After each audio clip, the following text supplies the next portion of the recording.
My government has put dialogue at the centre of Australia's relationship with China because it is always most effective when we deal directly with each other.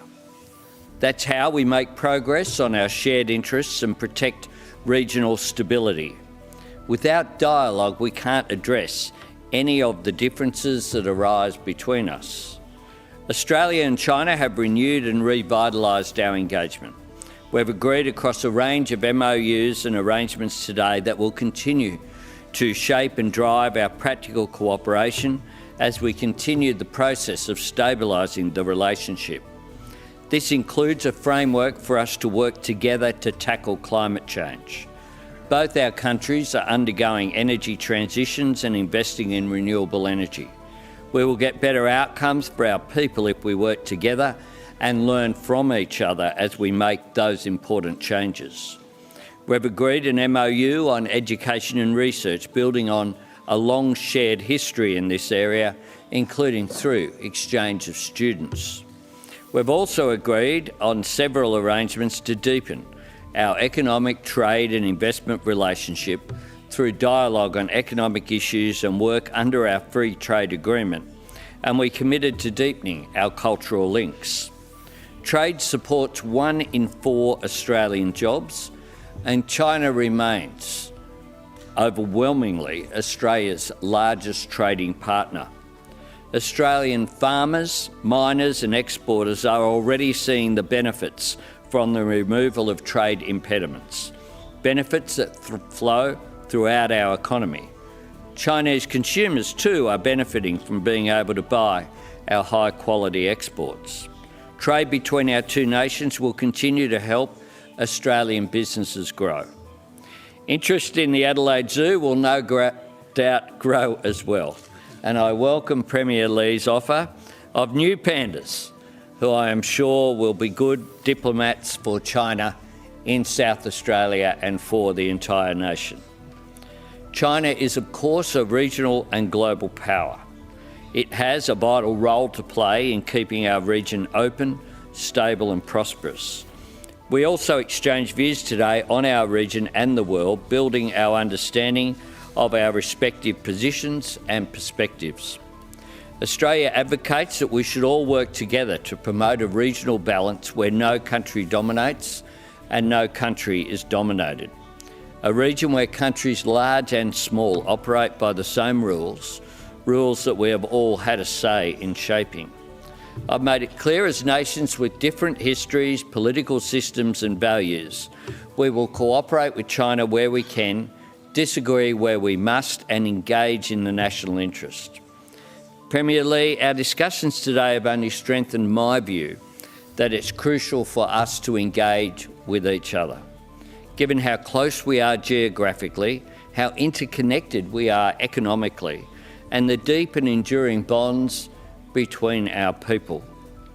As you know, I'm determined to keep growing our relationship where we can, and that includes the personal relationship between us as leaders who we've now met not just in Australia and China, but in India and other countries on the sidelines of those international forums.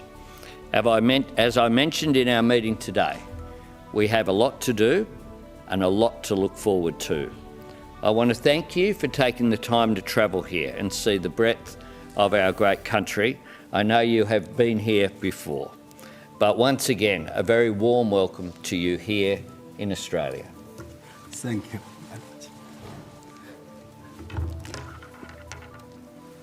尊敬的阿尔巴尼斯总理， The Honourable Prime Minister Anthony Albanese, friends from the media, it gives me great pleasure to pay an official visit to Australia at the invitation of Prime Minister Albanese on the occasion of the 10th anniversary of President Xi Jinping's state visit to Australia and the comprehensive strategic partnership between our two countries, and to have the 9th annual leaders meeting with Prime Minister Albanese. In less than 1 year, Prime Minister Albanese and I have met multiple times and exchanged visits to each other's country. This shows that both countries attach great importance to our relationship, and that this relationship is on the right track of steady improvement and development. Just now, Prime Minister Albanese and I had a candid, in-depth and fruitful meeting and reached a lot of consensus.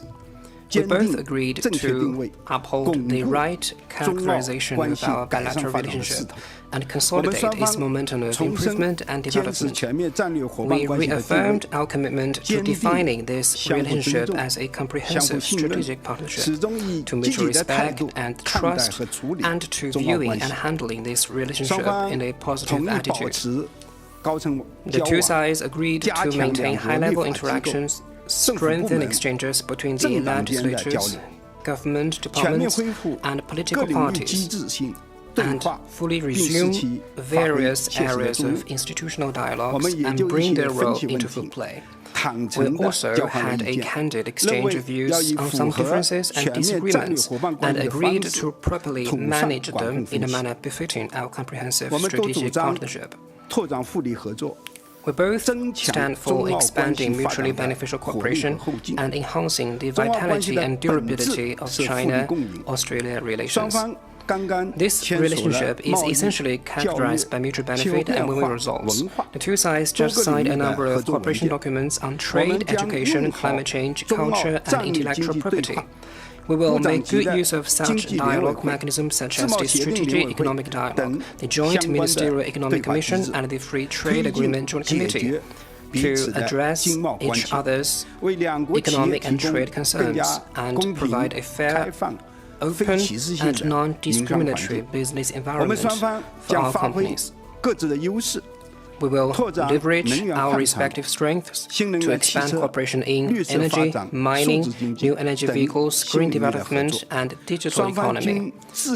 Both sides are committed to maintaining the WTO-centered and multilateral rules-based trading system, jointly keep global industry and supply chains stable, advancing the implementation of RCEP and promoting regional economic integration.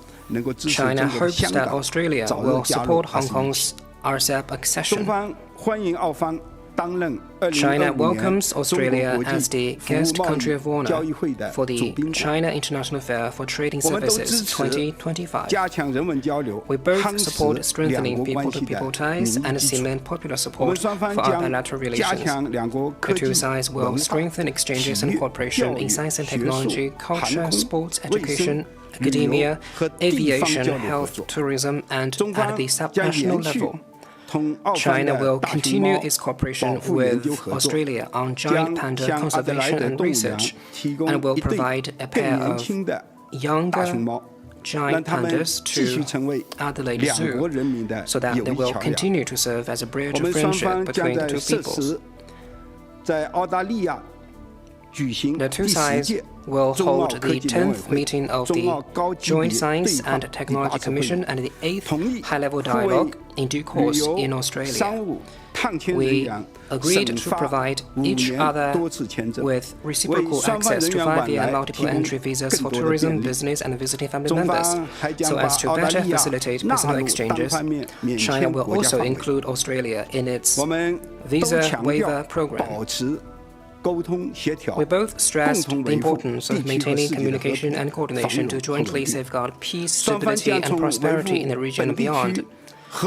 In order to safeguard regional peace and development, which best serves the common interests of all countries, China and Australia will continue our coordination and cooperation at the United Nations, G20, APEC, and other multilateral platforms. Both sides care about and support the development of Pacific Island countries, and will step up communication and dialogue to explore ways to better help their development.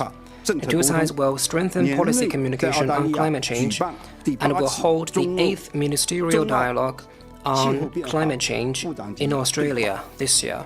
At present, China is striving for its modernization in all respects through high-quality development. A growing and more open China will bring more opportunities for win-win cooperation to Australia and the rest of the world. China will work with Australia in a spirit of mutual respect, seeking common ground while shelving differences and mutual benefit, to build a more mature, stable and fruitful, comprehensive strategic partnership, so as to bring more benefits to our two peoples. Thank you, Prime Minister. Thank you all. Thank you.